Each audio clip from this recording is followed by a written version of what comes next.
Hello everyone, day 19 of 100 day eyed challenge. तो आज हमने जो टॉपिक कवर करे हैं लिसनिंग के अंदर, उसमें multiple choice questions, short question answers.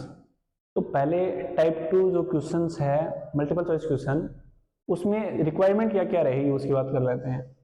हमको डिफरेंट डिफरेंट टाइप पे ऑप्शन दिए जाएंगे जिसमें हमको चूज करना है, और इसमें एक्सेप्शन ये हो सकता है कि हमको दो ऑप्शन भी चूज करने दिए जा सकते हैं। जैसे कि हमने कोई भी स्टेटमेंट ए चूज किया है, वहां पे ए और बी दो स्टेटमेंट भी चूज किए जा सकते हैं, दो नंबर चूज किए जा सकते हैं, मतलब दो ऑप्शन चूज किए जा सकते हैं। जब ऑडियो सुनाया जाएगा तो उस टाइम पे हमें स्पीकर से फेमिलियर होना है।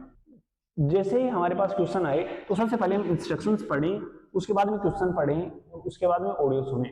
तो इंस्ट्रक्शन सबसे पहले पढ़ना जरूरी है, जिसमें हमको पता चल जाएगा कि हमें क्वेश्चन का आंसर किस तरीके से देना है। तो इंस्ट्रक्शंस को पढ़ना बहुत ज्यादा जरूरी है। अभी बात करते हैं चैलेंजेस की, कि एमसीक्यूएस में मल्टीपल चॉइस क्वेश्चंस में किन किन चीजों का सामना करना पड़ता है, कौन कौन से चैलेंज आते हैं। सबसे पहले तो इसमें जो चॉइस होती है, जैसे हमको एक क्वेश्चन दे दिया और उसके बाद में तीन स्टेटमेंट दे दिए, ठीक है।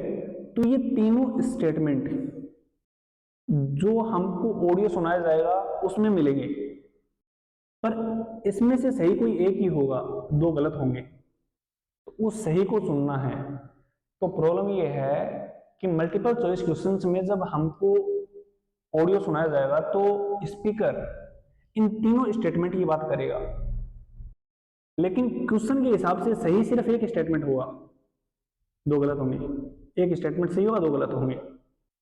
वो कोई भी हो सकता है ना, कि ये सही कर दिया, ये गलत कर दिया, और ये गलत कर दिया। अभी कभी कभी क्या होगा कि जैसे मैंने आपको बताया था, दो ऑप्शन भी करेक्ट हो सकते हैं जो हमें इंस्ट्रक्शन में बताया भी जाएगा। एक प्रॉब्लम क्या आएगी, एक चैलेंज हमारे लिए क्या होगा कि जो हमको क्वेश्चन दिया हुआ है उसके ऑप्शंस हैं, जो स्पीकर बोल रहा है उसको पैराफ्रेज करके ऑप्शंस में दे देंगे, उसमें से करेक्ट वाले को छांटना है। कि लिसनिंग स्किल में सिर्फ लिसनिंग स्किल काम नहीं आएगी, हमारी रीडिंग स्किल्स भी काम आएंगी। कैसे? क्योंकि जब हमको क्वेश्चन दिया जाएगा उसमें ऑडियो स्टार्ट होने से पहले हमको 30 सेकंड मिलेंगी, उसमें हमें क्वेश्चन को अच्छे से पढ़ करके समझना है और उसके बाद में आंसर करना है। तो ये रीडिंग स्किल भी है लिसनिंग के अंदर। लिसनिंग के अंदर हमारी रीडिंग स्किल भी बहुत अच्छी होनी चाहिए, काम आएगी। अभी तीसरे टाइप के क्वेश्चंस होंगे